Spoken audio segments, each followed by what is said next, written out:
Hello, welcome to Coffee with Roy. Today we're going to talk about Seattle real estate predictions for 2023. Last year, I started making these videos to help explain the Seattle real estate market and take some time to enjoy a nice cup of coffee. As we ease into 2023, it's really hard to believe it's February already. I want to talk about buyers and sellers' concerns going into a different market than we've had for the past few years. My clients, friends, my family, the guy that was here working on the furnace earlier today, ask me these types of questions all the time. Should I buy right now? Should I sell? And does moving make sense for my situation? Well, to answer these questions and go over our predictions for 2023, I'd like to introduce you all to my teammate, Kim Colapreti. Kim has been a realtor in Seattle for 20 plus years. She and Chavi started Team Diva back in 2010, and we've been working together for 8 years now. Wow. Thanks for joining me, Kim. Sure. Thanks, Roy. Today, Kim and I are going to be drinking this Forestal Columbia Roast from Machina Roasters in Oakland, California. The tasting notes for this coffee are listed as raisin, chocolate, and marshmallow. The beautiful packaging matches the smell and the taste of this light but brute roast. It reminds me of a warm spring morning where you can feel the days getting longer. This is one of the best coffees I've had in a long time, and that is saying something. We're brewing it through a beautiful glass pour-over system from Pure Over. I got this as a Christmas gift from Katie, and I love it. Right now, this is my go-to coffee making setup, and it probably will be for the foreseeable future.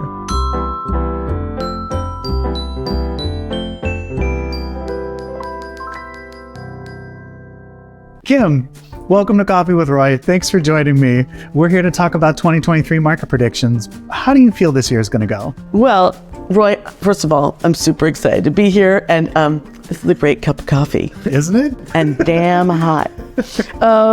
So how do I think this year's going to go? Well, I mean, we're already seeing changes that we didn't predict this year. Like everyone was talking about how it's going to be a slow year and we're not going to be any buyers and things are going to sit on the market. And I don't know about you, but I haven't seen that. Have you? No, I haven't. In fact, I've got plenty of buyers that are calling me right now to get their process started. I think that a lot of people were waiting in anticipation for things to change in a big way. And what everyone's telling me is that we're gonna hit a pretty steady course here. We're not gonna see any big interest rate changes. And I think a lot of buyers right now are taking this time to just jump into the market. No, I think that's really, really true. We've already started to see more people putting offer review dates back. That's true. Their listings, and those listings selling, maybe not in multiple offers, but selling on the offer review date. And we've seen a few multiple offers. Totally. So with those multiple offers, what do you think, or do you think that we're going to see these giant spikes in prices like we've seen in past years? No, this is not going to be 2022 all over again. It's a way, way tamped down market. So let's be clear, when we're talking about multiple offers, like one of our clients was in a multiple offer not that long ago, and the house sold for like $25,000 over list price. Yeah.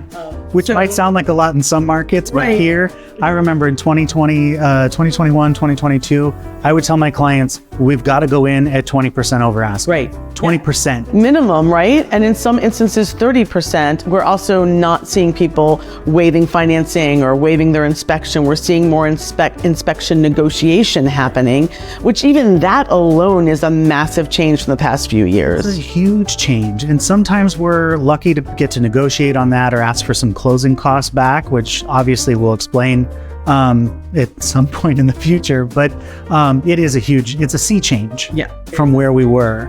I do think it's going to be a little bit of an unpredictable market. I know you made a description last year of it being maybe like a tornado market, and I still think we're in a little bit of that phase. I think condos and townhouses, we still have higher inventory in those areas, and we're seeing fewer buyers in those markets. But single family homes, we're seeing them fly. Absolutely. And if they're priced correctly. If they're priced correctly, that's correct. Right. Yeah. I think that's and they look great. And they look And they look like a diva listing. I just wanted to hear you say it because we talk about it all the time. Diva ready. Well, right. And I think that's something that sellers really need to attach, or they need to lock into their brain. They do. If I present my house really well, if I have a stellar feeling home that tells a story, and I have it priced correctly for where buyers expect it to be, then it'll sell quickly. Yep, that is absolutely true. But one thing that I think we're going to see more this year is the market is going to tell us very quickly whether or not a house is priced to its value. Yeah, I think we've already started to see that. Definitely. So what opportunities do you think there are out there for buyers and sellers right now? That's a really good question. You know, something that we started to see at the end of last year that I think will be kind of hit and miss, but it'll definitely happen for buyers, is the ability to negotiate on their closing costs.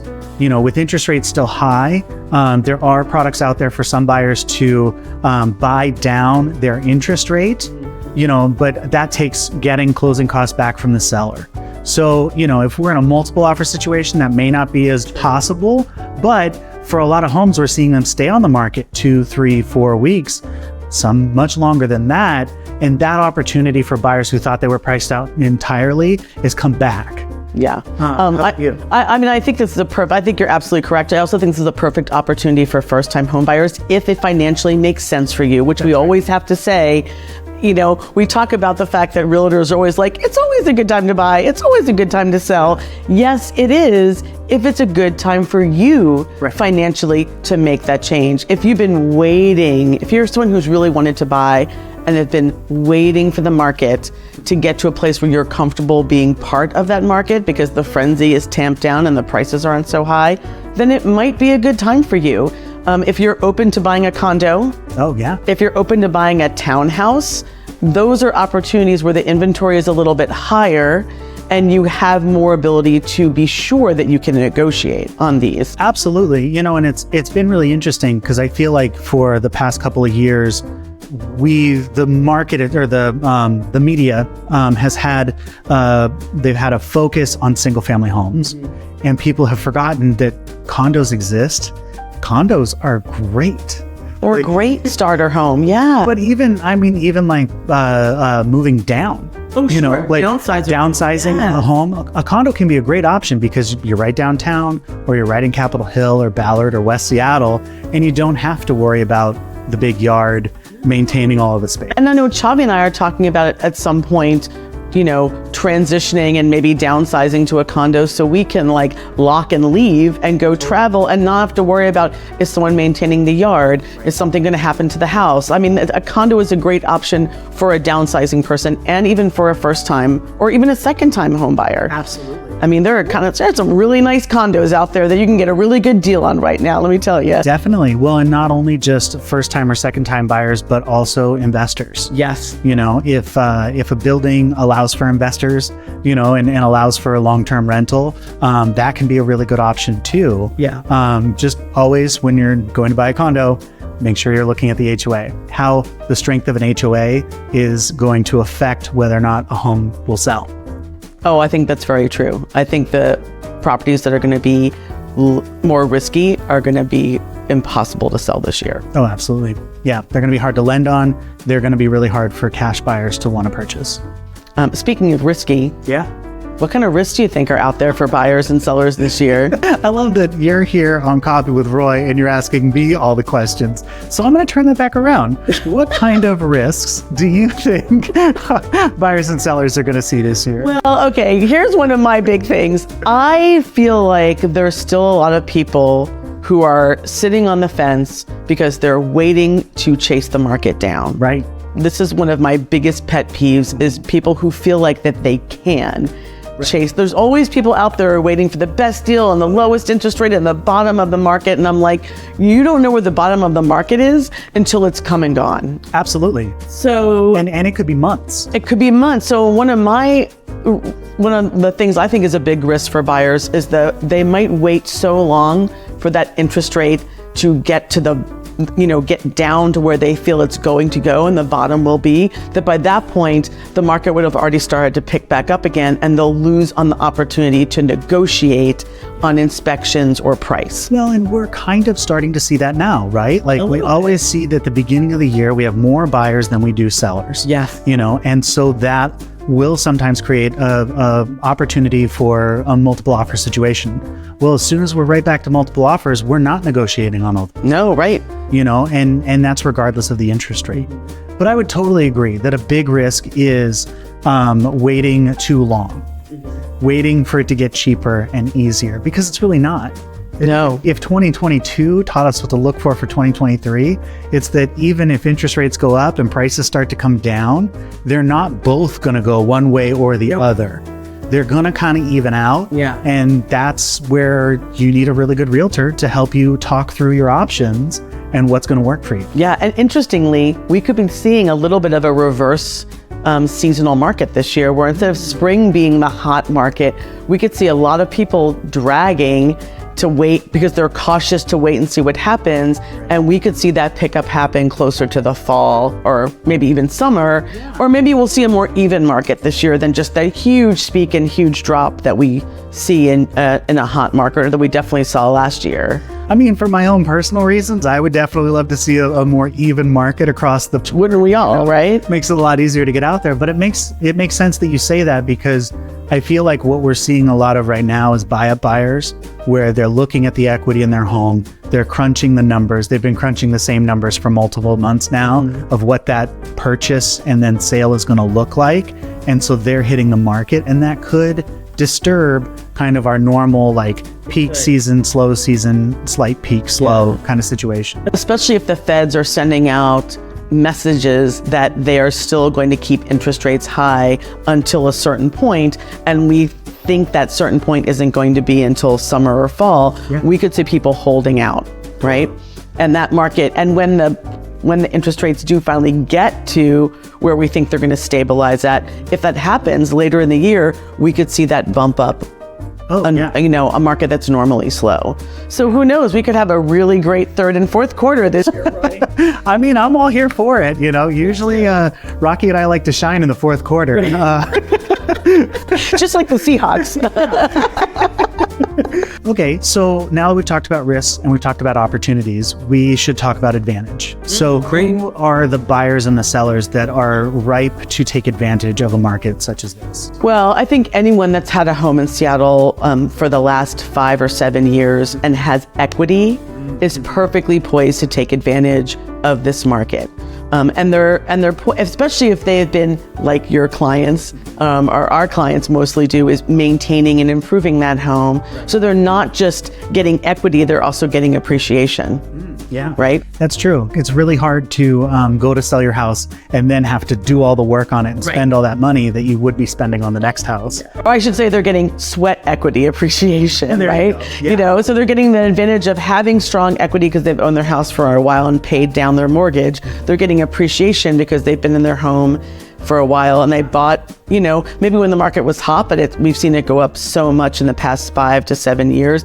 And also they've improved their home, so they've gotten the advantage of having a nicer home now than when they bought it. So with that in mind, the question that I have, this is off of the normal question, but the question that I have for Katie and I, because we're in that situation. We're staring down the situation of the next house being twice as expensive as what we paid for our house and the interest rates being higher. Right. So if you were talking to me directly as your client, like how would you advise us in that moment? I think it's really important to have a conversation with your clients about what is your motivation for moving. Totally. You could be capable of moving up, but do you need to?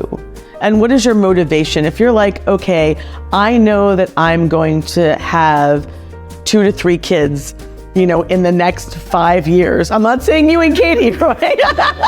But I'm saying if you're planning to build a family and you bought a home when you were just a couple, or maybe you have a baby and you're like really want to grow that family, and you know that the house you're in is not going to be the right space for you to have a growing family. Your current house, and you've got the equity, it's a great time to make that leap to a larger home, especially if you're in a state in your career where you're solid in your job, you're in a growing career path. I think all those things you need to take into consideration. Totally. And I thank you for saying it directly that way, because I feel like that's, like we were saying at the beginning, that's something that we're not seeing in social media, that we're not seeing everywhere, is that like, sure, it's always a good time to buy. It's always a good time to sell. Right. But is it right for you individually? And that's where I need to call my Kim. I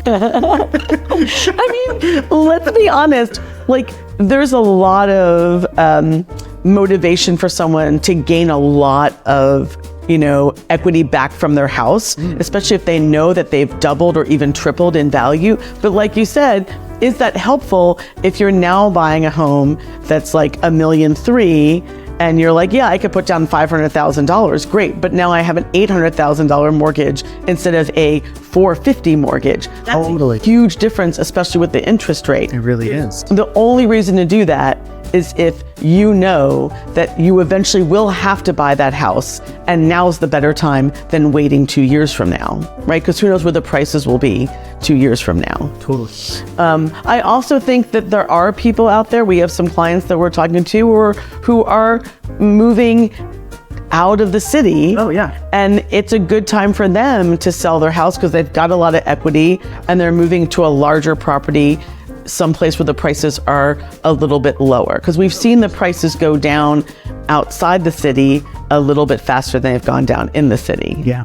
No, yeah, that's true. So we do kind of see that kind of happen in the city stays high, but the outer regions start to lower a little bit quicker. Right. So Roy, what advantages do you think are out there for first-time homebuyers in this market? That's a great question, because I actually have some first-time homebuyers right now that are out looking, and what we're calculating together is your monthly rent.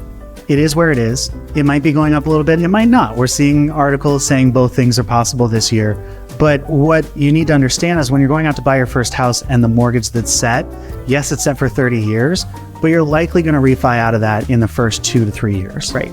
And so like keeping that in mind, and also keeping in mind that like you don't need to buy your forever home the first time out of the market. God, first time out, I knew when I bought my home, it was not my forever home, but I knew it was going to be great for at least 5 or 6 years. And what do you know? 5 years in, still love the place. And so I think keeping that in mind, that like your first condo, your first townhouse, could be a really great place for you to start building equity now if your finances are right for it. And that's when you need to call us and check in just to make sure we're doing the right thing. That's a really great point, Roy. And I know we were going to spend some time talking about legislative bills and the election that's happening around affordable housing, but there's a lot that's coming up on that. We're going to have additional vlogs this month, and we're going to be posting those in our own social medias and over at Team Diva too. So make sure and check those out as well. Follow us if you're not already following us. But thank you again, Kim, for joining us, and I hope you have a beautiful month. Yay! Thanks, Roy. It's been a pleasure.